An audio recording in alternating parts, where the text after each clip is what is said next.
E aí, pessoal, tudo bem com vocês? Professor Sombra na área.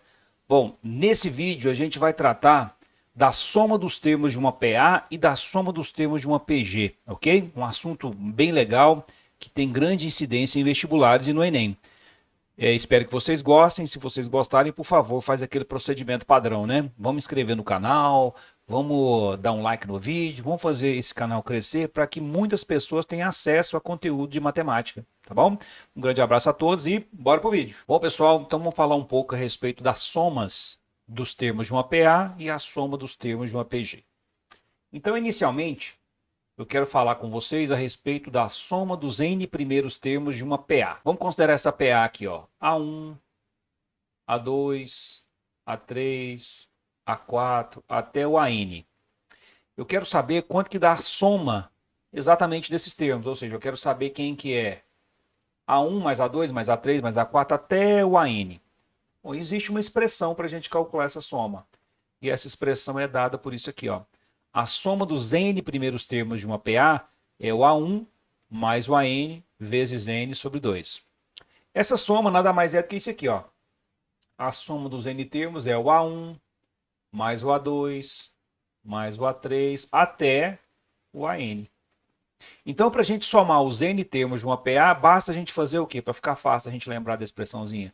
A gente vai pegar o primeiro termo, que é o A1, mais o último termo, que é o AN, multiplicar pela quantidade de termos e dividir por 2. É assim que a gente faz a soma dos termos de uma PA. Só para a gente poder ilustrar isso, vamos calcular essa soma aqui, ó, a soma dos 100 primeiros termos, 100 primeiros termos da PA. Essa PA aqui, ó, 1, 3, 5, 7 e assim por diante, ok? Bom, se a gente quer calcular a soma dos 100 primeiros termos dessa PA, lembra que para calcular a soma dos termos de uma PA, a gente faz o quê? A gente pega o primeiro mais o último vezes a quantidade de termos dividido por 2. O primeiro termo a gente já sabe que é o 1. A gente tem que achar o último termo, né? Como a gente quer somar 100 termos, a gente precisa descobrir então quem que é o A100 dessa PA. Bom, AN é igual a 1 mais N menos 1 vezes R, que é o termo geral de qualquer PA. Se eu quero achar o centésimo termo, o A100, eu substituo o N por 100. Então, A100 é igual a 1 mais 100 menos 1, 99R. Substituindo aqui, ó, o A1 é 1, mais 99 vezes. Qual que é a razão dessa PA? Bom, a razão dessa PA é só pegar um termo e subtrair do anterior, né? Por exemplo, 3 menos 1. A razão é 2. Substituindo 2 aqui, ó, a gente vai ter então que o nosso A100 será 99 vezes 2 dá 198, mais 1, 199. Ok? Então a soma dos n termos de uma PA é A1 mais AN vezes N sobre 2. Se eu quero calcular a soma dos 100 termos, é o mesmo esquema do termo geral. Vamos substituir o N por 100. Então a soma dos 100 termos é o A1 mais o A100 vezes 100 dividido por 2. Substituindo, A1 é 1, A100, 199 vezes 100 dividido por 2. 199 mais 1 dá 200. 200 dividido por 2 dá 100. Então, esse aqui vai dar 100 vezes 100, que é 10 mil. Pronto. Essa é a soma dos 100 primeiros termos dessa PA. Ok? É assim que funciona a soma de PA. Para PG, como é que a gente vai somar os n primeiros termos de uma PG? Então, dado uma PG onde o primeiro termo é A1, o segundo é A2, o terceiro é A3 e assim sucessivamente até um AN, de razão diferente de 1, qual é a soma dos n primeiros termos de uma PG? Bom, a expressãozinha que a gente vai usar para calcular a soma desses termos é essa daqui, ó. A soma dos n primeiros termos de uma PG é o A1 vezes Q elevado a n menos 1 dividido por Q menos 1. Percebeu por que a razão não pode ser 1? Porque se a razão for 1, ela zera esse denominador aqui, né? E não pode ter divisão por zero. Então, por isso que a razão igual a 1, essa formulazinha aqui não serve, tá? Bom, qual que é o significado disso? O significado disso é esse aqui, ó. O que é o SN? É o A1 mais o A2 mais o A3 até o AN. Então, se você quiser somar esses n termos da PG, o que vai ser isso? É o A1 vezes a razão elevada a n menos 1 sobre a razão menos 1. Ok? Para a gente poder ilustrar, vamos calcular aqui, ó. Calcule a soma dos 100 primeiros termos da PG. Por exemplo, 3, 6, 12, 24 e assim por diante. A soma dos termos dessa PG aqui, ó. Bom, aqui perceba que para a gente calcular a soma dos termos da PA, a gente precisou primeiro descobrir o último termo, né? Aqui nem isso precisa, é só jogar direto na fórmula. A soma dos n termos de uma PG é A1 vezes Q elevado a n menos 1 sobre Q menos 1. Se eu quero somar 100 termos, eu vou substituir o n por 100. Vai ficar A1 vezes Q elevado a 100 menos 1 dividido por Q menos 1. A razão dessa PG aqui está bem fácil, né? A gente pega um termo, divide pelo anterior, por exemplo, você pode pegar 6 e dividir por 3, a razão vai ser 2. Então, substituindo aqui, ó, quem que é o nosso A1? É o 3, vezes quem é a nossa razão? 2, então vai ficar assim, ó, 2 elevado a 100 menos 1, dividido pela razão 2 menos 1. Então, a soma dos 100 primeiros termos vai ser 3 que multiplica 2 elevado a 100 menos 1. É óbvio que a gente não vai desenvolver essa potência, né, pessoal? Porque 2 elevado a 100 é uma potência gigantesca. Então, a gente vai deixar a soma nessa forma mesmo. Esse é o resultado, ok? Bom, soma dos termos de uma PG infinita. O que significa isso? Imagine que eu tenho aqui agora uma PG que tem os seguintes termos. A1, A2, A3 e assim por diante, infinitos termos, onde a razão dessa PG é um número que está entre menos 1 e 1. Então, se a gente quiser somar infinitos termos de uma PG, a gente só pode fazer isso desde que a razão seja um número entre menos 1 e 1. Se a razão da PG não tiver entre menos 1 e 1, a gente diz que essa soma ela não dá um número, tá? E se acontecer isso, a razão tiver entre menos 1 e 1, a expressão que a gente vai usar para calcular a soma é essa daqui, ó. Como é que a gente interpreta isso? A soma dos infinitos termos de uma PG é A1 dividido por 1 menos Q. Ok? Qual é a condição para a gente poder usar essa expressãozinha aqui? Bom, obviamente a gente vai somar infinitos termos e a razão dessa PG tem que ser um número entre menos 1 e 1. Então, qual seria o significado disso? Essa soma de infinitos termos é A1 mais A2 mais A3 e assim por diante. Eu vou somar infinitos termos, ok? Então, só para ilustrar, vamos calcular o valor dessa soma aqui, ó, essa soma S. Vamos pegar aqui, por exemplo, assim, ó, 4 mais 2 mais 1 mais meio e assim por diante. Quantos termos eu estou somando aqui? Infinitos termos.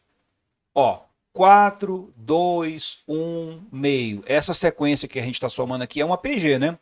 E essa PG ela vai ter qual razão? Bom, a razão dessa PG, 4, 2, 1, meio. A gente pega um termo, por exemplo, e divide pelo anterior. Então você está vendo que a gente está somando infinitos termos e a razão dessa PG que a gente está somando é meio, ou seja, está entre menos 1 e 1, que é o que a gente precisa ter, né? Então nessa situação a soma dos infinitos termos seria A1 dividido por 1 menos Q. Quem é o A1? O primeiro termo, 4, dividido por 1 menos a razão. Qual é a razão? Meio.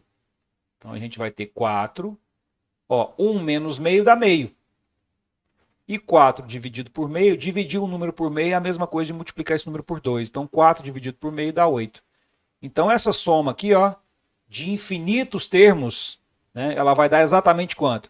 8. Lembrando, mais uma vez, que a gente só pode usar essa expressão se a gente estiver somando infinitos termos de uma PG, cuja razão está entre menos 1 e 1. Ok? Vamos dar uma praticada. Primeira questãozinha. Ó. Um pai resolve depositar todos os meses uma certa quantia na caderneta de poupança de sua filha. Ele pretende começar com R$5 e aumentar R$5 por mês, ou seja, depositar R$10 no segundo mês, R$15 no terceiro mês e assim por diante. Após efetuar o 15º depósito, a quantia total depositada por ele será... Ok. Então é assim, ó. O que ele está fazendo? No primeiro mês ele depositou 5. No segundo mês ele depositou 10. No terceiro ele depositou 15 e assim por diante. Então, aqui a gente formou uma PA. Concorda? E essa PA, a razão dela é 5, né? Está aumentando de 5 em 5 a cada mês. A pergunta dele é a seguinte: depois que ele fizer o 15º depósito, a quantia total depositada por ele será de... Bom, a primeira coisa que nós vamos fazer aqui é descobrir o valor desse 15º depósito.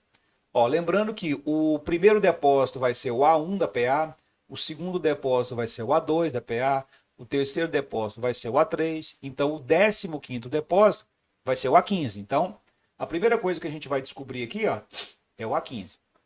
E a gente já sabe que o A15 numa PA, a gente pode escrever assim, né? A1 mais 14R. Então vai ser o A1 é 5, mais 14 vezes R. R é 5. Então aqui a gente vai ter que o A15 vai ser 14 vezes 5 dá 70, mais 5, 75. Então o 15º depósito vai ser de R$75. Concorda que saber a quantia total depositada é saber quanto que ele depositou no primeiro mês, mais no segundo, mais no terceiro, mais no quarto, até no 15º? Então, o que a gente vai ter que calcular aqui para responder a questão é a soma desses 15 termos da PA aqui, ó, certo?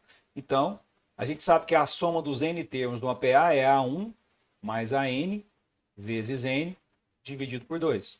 Se a gente quer somar 15 termos, a gente vai substituir esse N por 15, né? Então, esse 15 vai ser o A1 mais o A15 vezes 15 dividido por 2. Vamos substituir? Quem é o A1? 5. Quem é o A15? 75 vezes 15 dividido por 2. Ó, 5 mais 75 dá 80. 80 dividido por 2 dá 40. Então vai dar 40 vezes 15. 40 vezes 15 dá 600.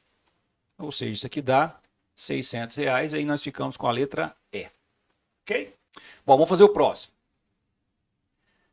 No dia 1º de dezembro, uma pessoa enviou pela internet uma mensagem para X pessoas. No dia 2, cada uma das X pessoas que recebeu a mensagem no dia 1º enviou a mesma para 2 novas pessoas. No dia 3, cada pessoa que recebeu a mensagem do dia 2 também enviou a mesma para 2 novas pessoas. E assim sucessivamente. Se do dia 1º até o final do dia 6 de dezembro, 756 pessoas haviam recebido a mensagem, o valor de X é... Vamos tentar organizar isso aqui, ó. Bom, no dia 1º de dezembro, uma pessoa enviou pela internet uma mensagem para X pessoas. Então, no dia 1º de dezembro, X pessoas receberam essa mensagem. Tá. Aí, cada uma dessas X pessoas mandou uma mensagem para novas 2 pessoas. Então, uma pessoa manda para 2. 2 mandaria para 4. 3 mandariam para 6. X pessoas mandariam para 2X pessoas. Concorda? Então, esse 2X aqui é a quantidade de pessoas que receberam a mensagem no dia 2. Cada uma dessas pessoas que receberam a mensagem no dia 2 vão enviar essa mensagem no dia 3 para 2 novas pessoas. Então, se X manda para 2X, 2X manda para quantos? Já que a proporção é de 1 para 2. Cada pessoa manda mensagem para 2, então 2X pessoas vão mandar mensagem para 4X pessoas. E assim por diante. Ok? Então, isso aqui é uma PG. E a razão dessa PG, você pega um termo e divide pelo anterior, vai dar 2. Ok? E aí, o que significa esse 756? Ele está falando que do dia 1º ao dia 6, 756 pessoas receberam essa mensagem. Esse 756 é a quantidade de pessoas que receberam a mensagem no dia 1º, mais no dia 2, mais no dia 3, mais no dia 4, ou seja, é uma soma. Então a gente sabe que a soma dos 6 termos dessa PG, ou seja, do dia 1º ao dia 6, ó, a soma de 6 termos dessa PG é igual a 756. Ok. Bom, como é que a gente vai fazer agora a manipulação de todos esses valores que a gente sabe aqui? Ó? A gente sabe que a soma dos N termos de uma PG é A1 vezes Q elevado a N menos 1 sobre Q menos 1. Vamos substituir tudo, ó. S6, 756. É igual ao A1, quem que é o A1? X, né? O primeiro termo. A razão é 2. Bom, se a gente substituir o Sn pelo S6, é porque esse N aqui a gente vai ter que colocar 6 no lugar dele, né? 2 elevado a 6 menos 1. Dividido por 2 menos 1. Olha só o que vai acontecer. 756. 2 elevado a 6 dá 64. Menos 1, 63. Então vai ficar 63 vezes x. E aqui embaixo é 2 menos 1. 756 dividido por 63, 12. Então o nosso x aqui vale 12. Ó, letra A. Ok? Valeu, um abraço, gente.